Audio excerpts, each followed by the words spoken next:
એક વાત વિચારો, જો રાતોરાત અઢળક પૈસા મળી જાય તો જીવન કેવું થઈ જાય? બસ આજે આપણે આવી જ એક જૂની પણ મજેદાર વાર્તા સોનાનો ઉંદર વિશે વાત કરવાના છે. આ એક એવા માણસની વાર્તા છે જેનું નસીબ તો ચમકે છે, પણ સવાલ એ છે કે એની સાથે એનો સ્વભાવ પણ બદલાય છે કે નહીં. તો ચલો જોઈએ આ વાર્તામાં શું થાય છે. આપણે બધા એવું જ માનીએ છીએ નહીં કે પૈસા હોય તો બધી ખુશીઓ આપણી, પણ શું સાચે જ એવું હોય છે? અચાનક કોઈ મહેનત વગર મળેલી દોલત એ ખરેખર કોઈ વરદાન છે કે પછી કોઈ શાપ?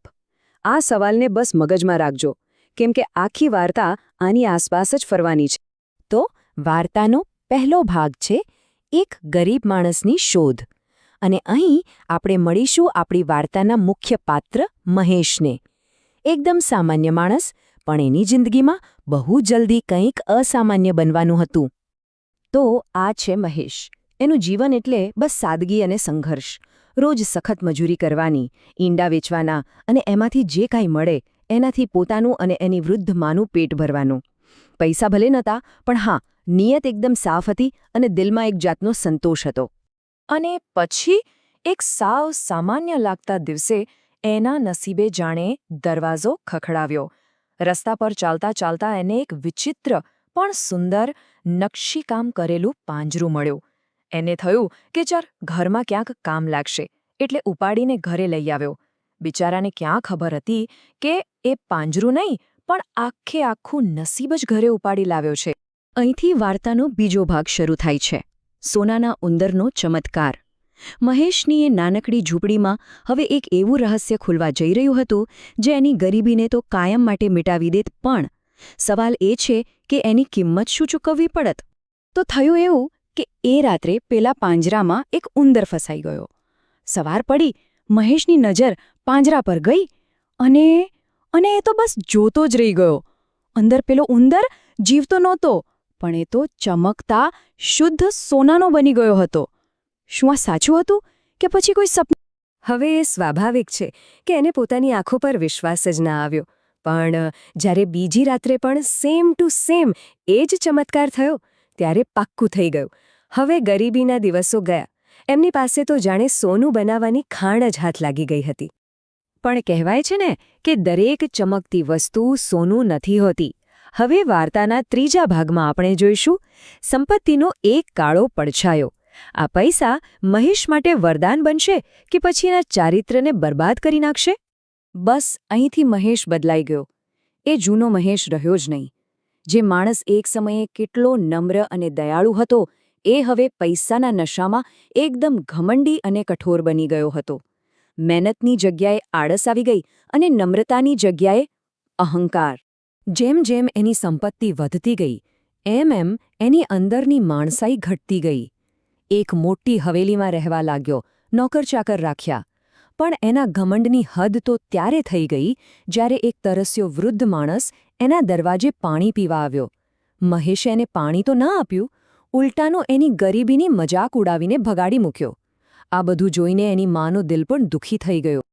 પણ અહંકારનું રાજ લાંબુ ના ચાલે, બરાબર ને? વાર્તા હવે એના ચોથા અને સૌથી મહત્વના ભાગમાં પહોંચે છે. અહીં એક સાધુ મહેશને એવો પાઠ ભણાવશે જે ક્યારેય નહીં ભૂલે, કારણ કે હવે હિસાબનો સમય આવી ગયો હતો અને જાદુનો ખેલ પૂરો થવાનો હતો. અને પછી એક સવારે મહેશના પગ નીચેથી જાણે જમીન જ ખસી ગઈ. એ રોજની જેમ પાંજરું જોવા ગયો, તો અંદર સોનાના નહીં, પણ કાટ લાગેલા લોખંડના ઉંદર હતા. એનો આખો જાદુઈ ખજાનો રાતોરાત ધૂળ બની ગયો હતો. અને બસ એ જ સમયે એના રૂમમાં એક તેજ પ્રકાશ થયો અને એક સાધુ પ્રગટ થયો. અને ત્યારે બધી વાતનો ખુલાસો થયો. સાધુએ એકદમ શાંતિથી કહ્યું, આ પાંજરું તારી પરીક્ષા લેવા માટે હતું. મેં તને ધન એટલા માટે આપ્યું કે હું જોઈ શકું કે તારું દિલ કેટલું મોટું છે, પણ તે લોકોની મદદ કરવાને બદલે એમનું અપમાન કર્યું. અને જેવો મહેશે સાધુના ચહેરા સામે જોયો, એ સમજી ગયો, આ એ જ વૃદ્ધ માણસ હતા જેણે એને તરસ્યા પાછા કાઢ્યા હતા. બસ પછી શું હતું? પછતાવાના આંસુઓ સાથે મહેશ સીધો સાધુના પગમાં પડી ગયો, માફી માંગવા લાગ્યો. સાધુએ એને માફ તો કરી દીધો, પણ પેલું જાદુઈ પાંજરું હવામાં ગાયબ થઈ ગયું. મહેશ ફરી પાછો ગરીબ બની ગયો હતો. પણ સાચું કહું ને તો એ પહેલાં કરતાં ક્યાંય વધારે અમીર હતો. કારણ કે હવે એની પાસે જ્ઞાનનો એવો ખજાનો હતો જે કોઈ છીનવી શકે એમ નહોતું. તો આખી વાર્તામાંથી આપણને શીખવા શું મળ્યું, એનો સાચો બોધ શું છે? ચાલો હવે છેલ્લા ભાગમાં આ વાર્તામાંથી સંપત્તિ અને માણસાઈ વિશે જે શીખ મળે છે એને સમજીએ. જુઓ, આ વાર્તાનો સાર બહુ સીધો છે. સાચી દૌલત સોના ચાંદીમાં નથી હોતી, એ તો આપણા સ્વભાવમાં, આપણી નમ્રતામાં હોય છે. દયા અને વિનમ્રતાથી મોટું કોઈ ધન નથી. અને સૌથી મોટી વાત, માણસની સાચી પરીક્ષા ત્યારે નથી થતી જ્યારે એની પાસે કંઈ ન હોય. અસલી પરીક્ષા તો ત્યારે થાય છે જ્યારે એની પાસે બધું જ હોય. કારણ કે પૈસો માણસને બનાવતો નથી, એ તો ખાલી એની અંદર શું છુપાયેલું છે એ બહાર લાવે છે. અને હવે અંતમાં આપણે ફરીથી એ જ સવાલ પર આવીએ જેની સાથે શરૂઆત કરી હતી. વિચારો, જો આવું કોઈ જાદુઈ પાંજરું તમને મળી જાય તો શું કરશો? શું એ સંપત્તિનો ઉપયોગ બીજાની મદદ માટે કરશો કે પછી મહેશની જેમ એના ગુલામ બની જશો? બસ આ જ વિચાર સાથે આજના આ વિશ્લેષણને અહીં પૂરો કરીએ છીએ.